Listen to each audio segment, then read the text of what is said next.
Hey everyone, it's Doug from the POS Data Minute podcast and live LinkedIn stream and also on YouTube. Thanks for tuning in for episode 19 of the POS Data Minute. And I'm excited today to have a friend of mine and our guest, Wolf Gugler. Wolf is a seasoned veteran when it comes down to recruitment in the CPG space, primarily focusing on hardlines. And I'd like to welcome Wolf to the episode. Hey, good to see you, Doug. Thanks, Wolf. The fans are excited to see it. It's like being at a Leafs game. Awesome. That's most times I want. Yeah. Wolf, you want to do a little introduction and let those in podcast and LinkedIn land know a little bit about yourself? Sure. The picture denotes a little bit in the background here. I'm a Torontonian by nature. I am a transplant, live in the U.S. now. And I've been in the recruitment industry for the better part of 30 years or so. I was fortunate to have a boss very early in who said, focus in one area and specialize. I chose home improvement, hardware, housewares, home goods, that sort of thing. And I've tried to make sure everybody knows who I am throughout the course of years. I had the good fortune to work with retailers and vendors, and that's the 30-second version. There's a lot more. Yeah, awesome. Well, we're going to kill 20 minutes learning a little bit more about it. It's going to be great. So again, thanks for joining me today. Like I said, it's episode 19. Great way to kick it off with you as my guest. I invited you because, I work with national account managers every day at krunchbox. We're a point-of-sale data analytics system, and I'm serving them up insights of what happened to the retailer accounts that they're responsible for each week. And I kind of run into two different types of national account managers. I have those who are sitting there with their morning coffee, looking at their data each week on Mondays or Tuesdays, so they get a full understanding of what happened in their retail channel last week and if the retailer that they're responsible for is winning or losing. However, that's the minority of NAMs. The majority of NAMs are kind of stuck in the old school way of, hey, I hope the company has an analyst. That's kind of their role. I'm really just going to sit and wait and see what happened. I call these people, the ones who still standing by the fax machine waiting for the next order to come in. Because the other thing that I've heard is, from the retailer side of the community is we want our national account managers to use the data that we give them and come back to us with some really strong data-backed suggestions. So when it came to who do I know in my network that would be able to talk about what's required in the market these days when, in this case, hardline manufacturers and distributors are looking for NAMs. What's changed over the years? Because we know as the technology changes, the account managers need to be able to keep up with the demands of the retailer, but also the demands of the technology.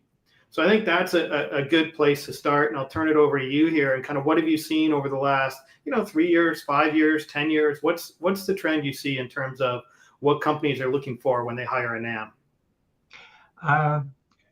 Things have definitely changed. And even from the recruiting side, I will say too that 5, 10 plus years ago, there were a lot more generalists at that time, people who took the shotgun approach, just hoping to win or land a client based on the number of cold calls they made. Again, I was fortunate to have a boss early in who said, find that niche, and that's what I did. So now I think I see more recruiters evolve into discipline, whether it be sales, IT, that sort of thing, or category, like home goods for me. Post-pandemic as well, you get people that are more focused on that work and family life balance, hybrid model, remote model versus being in the office. That's very important to candidates in most cases. And I think fortunately, most of the employers I work with are cognizant of that too. There still are a couple exceptions to the rule. You know what? I don't know that you're working if I can't see you. So you need to be in the office. And there's some merit to that. Of course, you can have that between the office door meeting with someone face-to-face rather than scheduling a Teams call, that sort of thing, and getting on with it too. But there's no question that people look for more than relationships now. I think we'll get into that most definitely. It used to be who do you know? Now it's what do you know? And at the end of the day, I think that's what the retailer partner is searching for. Yeah, absolutely. I've seen it just in some of the job postings I see come across LinkedIn. where some of the descriptions of, the technology that's required or their knowledge of the technology is changing a bit. Would you agree? Like they're looking for more, data forward folks who, know their way around or Excel really well or familiar with Power BI and tools like that? Yeah, very much. It's not uncommon still with Excel to see a client say, well, you know what, we'd like to do some kind of Excel assessment. And it's not always that you have to be an advanced user, how to morph tables and the like as well. But if you've got some kind of rudimentary knowledge and you're making use of that today, just short of Power BI, then at least you have a skill set that you can probably augment or improve. It's when somebody says they're resistant to that sort of thing that I think the big red flag goes up. And Power BI, absolutely. Of course, we all see acronyms and words of the day, so to speak. This one's here to stay. I see now companies that are perhaps larger and have a data analyst on board to support the national account manager.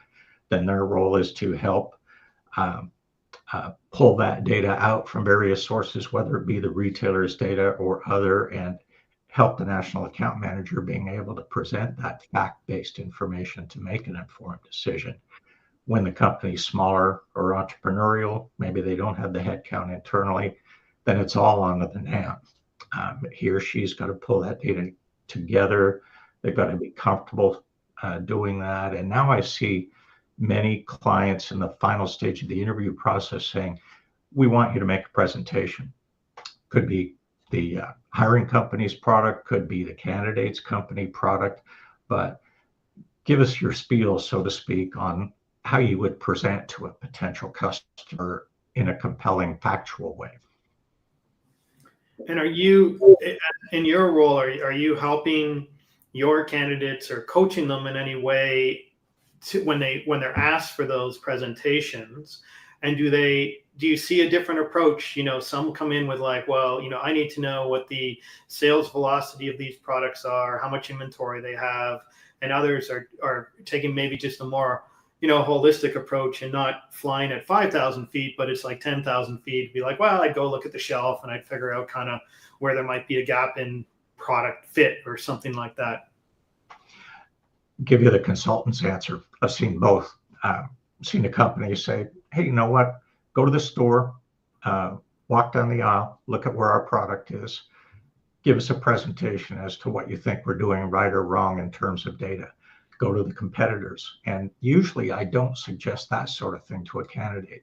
That's their initiative, and it shows at the end of the day if they take that additional step to say that, well, you know what, you're all lined up at Home Depot, it looks great, but boy, across the street at Canadian Tire, not so much, and here's why.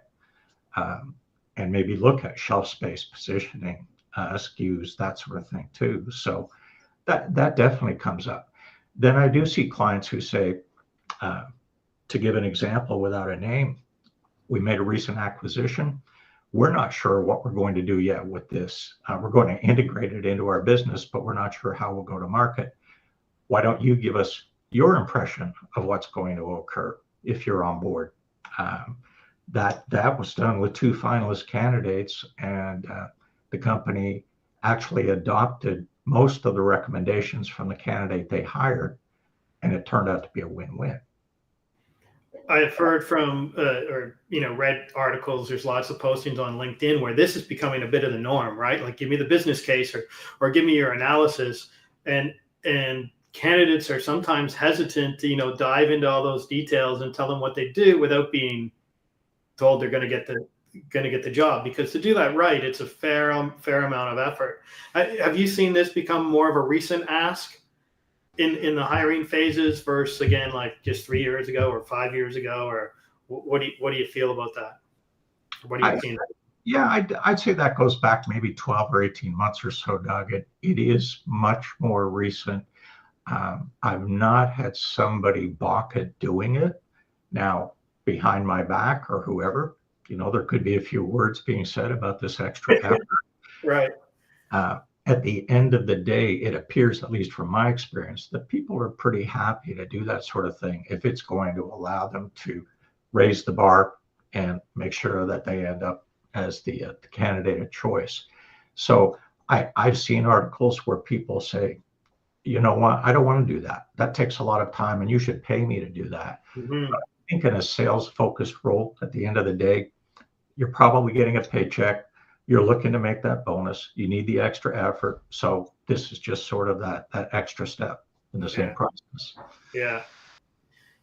When you talk to the VPs of sales today, who I'm assuming are kind of your client contact at the company that you're working for and on the recruitment side, are they, or who they describe as the person that they're looking for?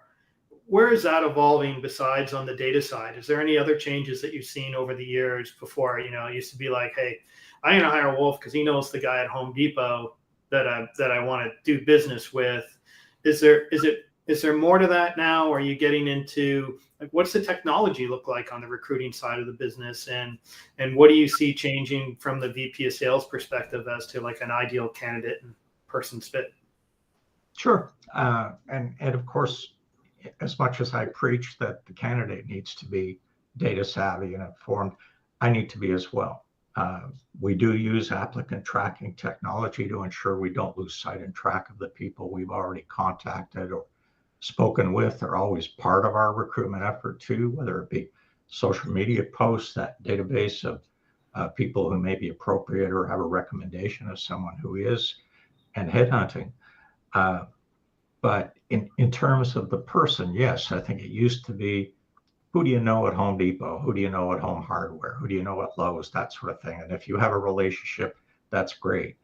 I think the other change that affected that, though, on the retail side is you see more merchants now moving from category to category. They might only be in that assignment for 6 months as a stretch goal for their next move up too. So the person you knew yesterday may not be the person you're dealing with tomorrow. In that case, it is back to more of the holistic approach. How do you go about winning business? How do you establish credibility and trust with the customer? And a lot of that doesn't just come from being engaging. That's good, but it comes from knowing your stuff. And that's where the facts and the data come back into place. So we do use keyword searching. I know many people hate that. They think, you know what, I'm going to send a resume in. That technology is going to screen me out and I'll never hear from the recruiter. At the end of the day, we still see a lot of interested people out there.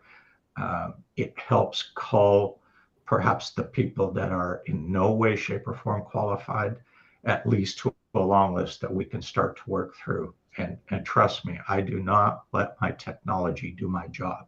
At the end of the day, I'm quarterbacking the effort. It's going to help me get to the finish line, but it's not everything.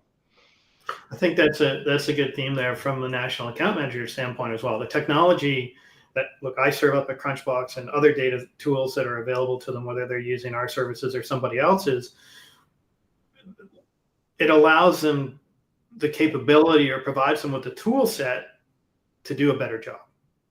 But you still need to put the effort in, you still need to put the work in, and you still need to put the thought process in to get you from A to B. And you need to think about what steps are going to be in between that. Yeah, that's true. Have you seen on that same line? So, you have your VP of sales, and traditionally they'd be looking for someone with a sales background. And I have a customer at Crunchbox who says, I only hire data savvy individuals because I can teach them how to sell. And I wonder if you've worked with anyone who has said, look, Wolf, it doesn't matter their background. What I need is someone who knows their way around retailer results, spreadsheet, inventory analysis, inventory turns, can do these calculations in their head on the fly, and they are on their front foot when they're talking to the retailer. And it's not about, hey, Wolf, I'll have to get back to you on that. So I'm just curious if you've seen them maybe cast a wider net that says, look, I just need someone with this experience versus, if they needed to be a NAM somewhere else before I hire them. Right. I'd say that's the minority. Most of the clients I deal with, again, just my experience, are looking for somebody that's got some kind of proven sales ability. Maybe it's not in the same field. I've seen clients say, well, if you sold an intangible, a service, that sort of thing, I can make sure you know how to sell a product. You at least have that innate ability to get someone interested in the product to the point where they're willing to buy it. I've probably seen more of that maybe on the retail side. I know Tractor Supply is for instance too. They've had great success in identifying store staff that go on to bigger and better just by visiting a restaurant, saying, "Hey, look at that server." I mean, they're very outgoing, personable. Then start to talk about their skills. They've got a degree in business, looking for their next role, and the career starts from that point in time on. So if you were a salesperson in a different field than the hardlines and the hardware sector that you're primarily in, and I know you recruit outside of that sector as well, but if you're in a different sector today, what advice would you give to those candidates who would be looking to make the leap into the hardware sector, knowing kind of what those VPs of sales, the parameters or the gates or hurdles they put up before you put a candidate in front of them? What do you think they should do next? I spoke with someone yesterday, just like that, and they want to move into hard goods. I said that from the background they bring, it's very viable, but look again at being able to quantify accomplishments in your resume. So if you're able to say that with your current employer, you increase sales by X percentage year over year, you were able to target a specific customer, provide them with the compelling evidence or data to allow them to make a decision to bring you into their organization or enhance your positioning, that's going to get you a big way down that interview path, most definitely. But notwithstanding the fact, you still got to have some personality. I know a lot of this is about data, but I think now clients like to try and find out more and be engaging. And one of the approaches from the client side to mention too is to open the interview talking a little bit about yourself, and then just sort of turning it over to the individual to find out who she or he is in terms of their background too. Because sure, you can provide all of that data that a customer might want, but you still have to be somewhat likable at the end of the day. I'm not saying that that's a zero factor in the hire. Yeah. No, I mean, the best salespeople are the ones, in my opinion, that can turn that data into a story, right? So what you want to do is you want to get, in my world, you want to get the retailer to do what you want them to do. And the best ones are able to take the initiative and share the data, but share it in a way that they can tell the story that gets the retailer nodding their head. I mean, I've heard from both Lowe's and Home Depot over the last probably 18 months that, they want their suppliers to really utilize the point of sale data they make available. Heck, Home Depot's charging thousands of dollars for suppliers to get the data. And they really want them to use it and come to them with data-backed suggestions, which is leading into, the reason I wanted you on today and what we're talking about, which is that, that data savvy NAM. It's not so much driven, I don't think, by the supplier side of the community, although no one would say no to someone who's got a great personality, some sales skills, and is really data savvy. I mean, that is an ideal fit. It's driven by the retailers pushing those suppliers to bring me someone who, yes, understands my business, but can also create a story behind the numbers, talk to the numbers, and help guide me, because we all know the merchant's responsible for thousands of products at these retailers and don't have the time to dig into your widget. You may have just 2 in the store, like you get 10 minutes a year. Let's make sure you understand or have the capability to deliver the message to the retailer. Yeah, and I can give you a couple examples of that too. Is mentioning Home Depot Canada. I was fortunate to be involved when they first came to the Canadian marketplace in helping them staff up their merchant ops team. And at that point, I took a store walk with Jack Hayes, who was the VP of merchandising at the time. And he said that he mandated his merchants to get out there and speak with store staff and customers and find out what it is they want. But a lot of that was, he said, intuitive or gut feel. And fast forward to today, of course, if you came in for a meeting with your merchant without any sort of numbers, you'd be in serious trouble. The other example I've personally seen too is at Home Hardware. I think anyone that deals in the Canadian marketplace knows that it used to be a very relationship-based organization. If you knew your buyer, you were in. and you had a lot of leeway or latitude. And having worked with the company in the last few years too, I've seen the transition where they now have merchants who are looking at data and wanting data and expecting data for that matter too, to make that call. So it's sure not just who you know anymore. Yeah. Well, that's awesome. I think we'll wrap up on that note. Wolf, that's our 20 minutes together. If I leave you with the last word today, what do you say is the most significant change, or if you're a national account manager and you want to become, better at your role from a data perspective and or from a hiring perspective, setting them up for that next role, do you have any one hint or tip that'll help them get that we can leave them with today? If you don't know the tech side of that, ask your employer. I bet 99% of employers out there will be willing to sponsor you for that education side so that you can add to your toolkit with skills. And hopefully that gets you ready. The other part is you want something else in responsibility, just ask for it. The worst that happens is someone says no. I had a boss that said that to me a long time ago, and it still seems to hold true. Awesome. Thanks, Wolf, for joining us. We'll talk to you soon. Appreciate your time today. And Thanks. your insights. See ya. Talk to you soon. Everyone, that concludes our session with Wolf Gugler. He is a recruiting expert in the hardline space, as you heard. Hopefully you enjoyed the conversation about the data savvy national account manager and how that role continued to evolve. This is episode 19 of the Point of Sale Data Minute podcast, streamed here on LinkedIn and YouTube. Thanks for watching today. If you want to catch the audio portion of this, I'll have it on my my podcast channel shortly, which is available on your favorite podcast app. Thanks to my employer, Krunchbox, for sponsoring today's session, and look forward to speaking with you again soon. Enjoy the rest of the day. Thanks.